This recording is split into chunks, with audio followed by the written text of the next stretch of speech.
Y estamos de regreso aquí en su programa Sala Jurídica, en nuestro último bloque para hablar de la actualidad jurídica de la República Dominicana. Dando continuidad a esto, habíamos mencionado ya el caso de Marlene Martínez, habíamos también mencionado el caso de Aníbal González y le damos mención a los casos recientes que han habido esta semana y la semana antepasada, como es el caso del Colegio de Abogados, el presidente del Colegio de Abogados que deposita en la Cámara de Diputados, en la Cámara Baja, la reforma constitucional para que haya una mejor justicia y un mejor balance de la justicia dominicana. Es decir, en el Colegio de la Magistratura ellos quieren que se integre la figura del Colegio de Abogados. A su vez, quiere que se fijen figuras que son, por ejemplo, el Procurador General de la República por 7 años, al igual que el Contralor de la República por 7 años. Y a su vez, quieren que ciertas acciones, por ejemplo, de esas figuras que componen el Consejo Nacional de la Magistratura no se involucren en otras actuaciones, por ejemplo, en el Consejo Nacional del Poder Judicial, o a su vez dando posterioridad a si designan o no jueces que van a altas cortes, sino que sea por concurso. Entonces, dándole continuidad, también se da el caso de los disparos que se le hicieron a los venezolanos en la avenida 27 de febrero, que se dice o no que si fue un caso de ya homicidio, si fue un caso de ya de incriminamiento, o sea, si vamos a decirlo, de persecución, de cizaña, de ajuste de cuentas o venganza. A su vez, tenemos también la condena que se hizo recientemente de 3 años al exfuncionario o varios exfuncionarios que estuvieron involucrados en lo que es la parte administrativa del SEMA, que hicieron hicieron ya en esta parte un desfalco de 50 millones de pesos. A su vez, también que se ha hecho recientemente, y creo que el Banco Central va a hacer uno, sobre un análisis jurídico de lo que es el endeudamiento público. Si va o no la soberanía, por qué lado vamos, o ese pago de interés, si llegaremos al punto de pagarla completa o vamos a seguir como vamos y solamente del PIB vamos a pagar el 52% a lo que son intereses de los gastos internacionales de esas deudas que tenemos con otros países.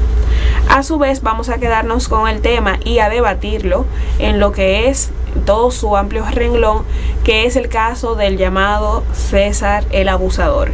Quizás muchos de ustedes han escuchado de esto, van a saber o tienen referencia de este señor, ya que se le hicieron varios allanamientos en torres, discotecas, centros comerciales, en ciertas zonas específicas como eran Villacón, Villa Faro, Villa Juana, entre otras áreas. En el área judicial que tenemos a nuestro cargo es que en el caso de César el Abusador ha sido o ha tenido en apresamiento, es decir, medida de coerción, la 7ª medida, a su esposa. Y en el último caso es de un compañero que es también empresario, que se había vinculado al principio, que era uno de las principales cabecillas que daban este trato de conseguir primero artistas para a su vez hacer fiestas y poder justificar con estas el lavado de activos que se hacían en dichas instituciones, o sea, dichas áreas. Y esta persona ha salido en libertad porque no encontraron las suficientes pruebas para ser vinculado. A su vez, tenemos a otra persona que está en proceso de extradición para Estados Unidos y ser juzgado, y se están presentando todas las pruebas en la defensa para que esta persona sea arraigada aquí y sea juzgada en la República Dominicana. Pregunta: todo el mundo quiere ser juzgado en RD, no sé por qué. ¿Qué beneficio tendrá eso? Sí. Bueno, al respecto, creo que en ese caso concreto 2 personas aceptaron la extradición involuntaria. Habría que ver, no sé si está esclarecido bien los tipos penales que se le van a indicar a todos ellos. En principio, todas las detenciones están sustentadas en lavado de activos. Algunos le han imputado el delito de porte de armas, etcétera. Tomando en cuenta que el delito de lavado de activos es un delito autónomo, que el delito precedente no tiene que haberse juzgado previamente, ni tener pruebas. No sé si se le también está imputando el caso, además de lavado de activos, el de asociación de malhechores. Exactamente. Sí, porque ese otro delito, asociación de malhechores, para que ese delito está en el código, en el artículo 265. Un delito que en su origen en Francia tenía una connotación, porque incluso si tú le coges la ubicación que tiene en el código, va relativo a la seguridad del Estado, todo eso. Exacto. Es un delito que se le imputaban, era un delito de corte político. A veces se decía que en su origen era para descalificar y atacar a grupos políticos opositores. En la Francia de aquel tiempo es un delito formal, no es un delito de resultado. Como dirían, un famoso delito de mera actividad. Para la asociación de malhechores es que se reúnan dos o más personas con el propósito de cometer crímenes, hechos que aparecen penas criminales, una decisión que dio la Suprema Corte de Justicia. Ya en Francia ha cambiado, porque en Francia también se le aplica el delito de asociación para cometer delitos. Entonces, elemento constitutivo, dos o más personas que se reúnen, un consenso y la intención. No tiene necesariamente que consumar los hechos. Exactamente, de llegar a ejecutar. No tiene que consumar los hechos. Nosotros no tenemos en el ordenamiento nuestro el delito de constituirse en banda, que va a diferenciarse de la asociación de malhechores, porque ya en la asociación de malhechores ese grupo de personas se reúnen con un consenso y un objetivo. Un delito de constituirse en banda, quizá un grupo de muchachos van caminando por un sitio, ven que uno va con unos tenis muy nuevos que no le gusta a ellos, que tiene ese y deciden quitárselo entre el grupo. Es un delito de constituirse en banda. Entonces, ese es el primer tipo. El tipo penal también en esencia que se está indicando es el de lavado de activos. El delito de lavado de activos es un delito nuevo. Ese delito tiene su origen en los 80, inició en los 70, en los 80. Ley 155-17. La ley 155-17, está la 7202 y antes estaba la 17-95, que era la que sancionaba el lavado de activos proveniente de actividades ilícitas de drogas. Entonces la ley 7202 ya lo extendió a otros tipos de delitos que dan lugar. ¿Entiendes? La ley 155-17 ya es una ley más amplia, habla no solamente, hace una definición de lo que es lavado de activos, de esas tres etapas.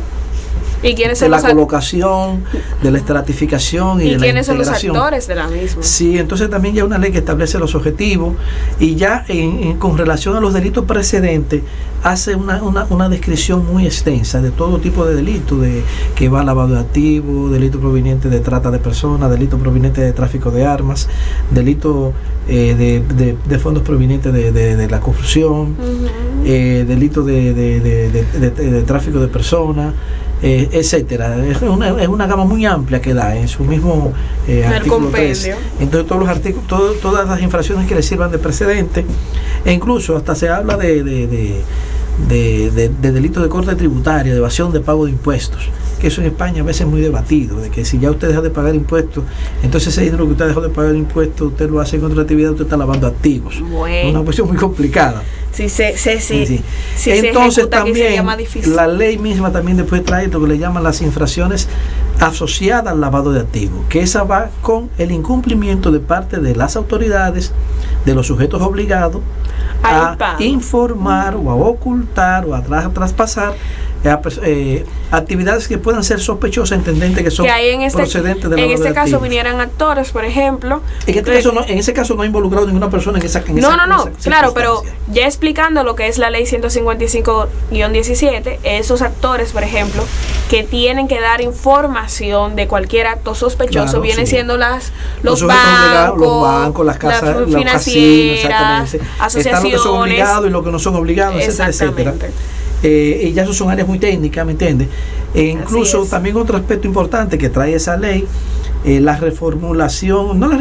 refrendamiento o la ratificación de la autoridad competente, que por una decisión de la Suprema se decía que la autoridad competente, como consecuencia del principio de separación de funciones propuesto por el Código Procesal Penal, que fue posterior a la ley de lavado 7202, decía que la autoridad era el juez. Y entonces esta ley vuelve y retoma retoma el postulado de la 7202 y dice que la autoridad competente no solamente es el juez, es el fiscal, es la unidad de análisis financiero, etcétera, etcétera, etcétera, y todo eso, la Junta, la superintendencia de banco y todo esos sujetos que intervienen en esa regulación. Pero ese delito tiene un corte de orden netamente económico. Incluso el bien jurídico a proteger en el delito de lavado de activos es la estabilidad económica. Exacto. Sí. Entonces, en el caso concreto de las personas sometidas que nos encontramos, se le endila el lavado de activos. La asociación de malhechores, sí, entonces, armas. ¿En qué etapa se hace presumir que ese dinero viene de actividades de ilícitas, de drogas? De drogas, sí, específicamente. En principio. Entonces, establecimientos comerciales, etcétera, etcétera, de todo esto. Entonces, de ahí es que viene. La ley de lavado de activos, que tiene varios verbos típicos: transferir, ocultar, transitar, transportar. Y todos en infinitivo para esa misma ocasión. O sea, un proceso que va en el tiempo y puede comenzar desde el año 1 y terminar en el año 10. Pero todo ese renglón de ese proceso viene encajando en lo que es el lavado de activos, o sea, ese crimen de lavado de activos. Sí, lo que pasa es que el ejemplo... El lavado de activos es un crimen de continuidad. Sí, la característica que tiene, ¿me entiendes? Es lo que se llama un delito continuo, ¿me entiendes? Un delito continuo, es decir, porque sus efectos se extienden en el tiempo. ¿Me entiendes? Por tal los delitos, el delito instantáneo, el homicidio, el robo. Usted mata a una gente, ahí se acabó el homicidio. Usted sustrae una cosa, ahí se consume. Está entonces el delito continuo, aquellos que sus efectos perduran en el tiempo: el tráfico de drogas, el porte de armas, el lavado de activos, el trata de personas. Sí, porque sus efectos se van prolongando. Entonces está esa particular. Está el delito continuado, que es, vamos a decir, el delito de golpes y heridas, que son una sucesión de actos que se dan en un determinado momento, que uno le dice, no lo vamos a someter por 75 pescozones que dio. No, se le pone la suma de todo hecho. Entonces, eso es en ese caso. Aquí la particularidad es que se han tomado los mecanismos correspondientes. Como todas las cosas que se dan en derecho, siempre dan márgenes a discusiones, a críticas, a aseveraciones y apoyo. Ya eso lo seguirá la autoridad, porque en definitiva después las autoridades presentan sus casos, ellos son los que lo entienden pertinente. Siempre, como dicen, cada quien se formará su criterio. Yo en eso soy muy respetuoso, y más que hasta que los tribunales no se pronuncien de manera definitiva. Este caso está incierto, está empezando, nada más se han dado medidas de coerción. Y otro aspecto a resaltar en materia de lavado de activos es muy complicado, porque es igual lo que yo decía ahorita. La violencia de género, para entenderla, uno tiene que cambiar la percepción. Hay la forma como de enfocar el problema tiene que ser diferente, porque si lo enfoco de una manera tradicional no voy a concluir en nada y voy a decir que no, que en definitiva es algo con un adefesio jurídico, ¿me entiendes? Y ejemplo, decir precepto, el pleito de mujer nadie se mete, es imposible. Lo mismo, el lavado de activos y los delitos, todos los delitos relativos a los fraudes, que ya tienen una connotación diferente. Porque un ejemplo, ¿qué sucede en el lavado de activos? Que la postura tradicional de la alegatio incumbe probatio, a todo aquel que alega un hecho de justicia debe probarlo. Ahí experimenta un quiebre. Entonces, ¿qué es lo que ha hecho el legislador? Ha invertido el fardo de la prueba. Ellos deben Entonces, demostrar. Yo que tengo una cantidad de bienes, tengo que decirle a la autoridad el origen lícito de mis bienes. Exactamente. Lo mismo establece la Convención Interamericana contra la Corrupción. Pero el articulado del Código Penal, que esto todavía está vigente,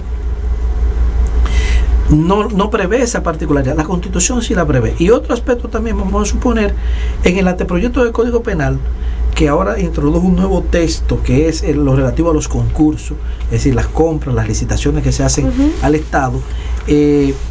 Ahí establece ese tipo penal, y yo creo que es ahí donde el Estado puede aparecer perjudicado. No tanto de que a una gente le entregaron una silla y entregó esa misma silla, sino casi siempre en las licitaciones, en las transacciones donde hace el Estado, es lo que genera más escarceo y da lugar a ello.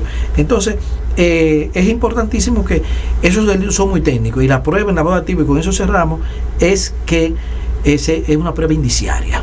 Eso no es una prueba Y que yo lo vi que lo cogió y que lo agachó. No, eso soy tu teoría.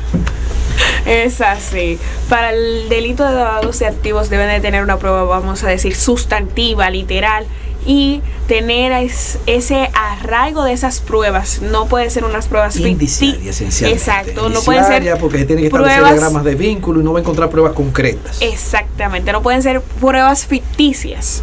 De que yo, por suponer que fulano se junta con fulano o porque tienes conexiones más allá. Sí, pero tiene que hacer una diagramación. Tú no vas a encontrar la prueba como de una pescosada. Me dio un trompón, aquí está el certificado médico, una cámara me vio dándole. Exacto. ¿Me entiendes? Tú te vas a basar en una serie de hechos indiciarios y lo que se va esencialmente es qué tiene que hacer el juzgador para determinar si estamos en indicios serios, precisos, graves y concordantes. Los pasos inferenciales que él tiene que dar para llegar a una conclusión. Mientras menores son los pasos inferenciales, entonces se entiende que el indicio tiene mayor gravedad. Entonces, como es prueba indiciaria, la prueba indiciaria no es una subprueba en el derecho. No es una subprueba. Lo que pasa es que muchas veces la han tirado por lo no. Porque es que hay casos donde usted no va a tener la prueba en concreto. No. ¿Entiende? Y siempre el juzgador, por más que se quiera, lo que hace es una inferencia, porque usted no estuvo ahí ni vio el hecho al momento de ocurrir. Lo que le digo, usted va a hacer inferencia a lo que le diga un testigo. Usted va a hacer inferencia de un peritaje. Usted va a hacer inferencia de un acta que se levanta al respecto. E incluso hasta una grabación que hay, porque las grabaciones, una gente cree que son un non plus ultra, no, va a depender del ángulo donde se esté tomando. Eso depende siempre de la interpretación. Y entonces de ese momento. Todo eso son cuestiones, por eso el juzgador es que tiene que hacer esa inferencia, ayudado por las partes en el proceso que cada una persigue unos intereses diferentes. Es así. Pero hasta aquí hemos llegado en este programa de Sala Jurídica con el profesor Hirohito Reyes y su conductora Marcela Abreu. La tenemos en otra ocasión, en otra emisión del programa Sala Jurídica bajo el canal Techo TV. En otra emisión nos encontramos después. Hasta luego. Está bien. Exacto.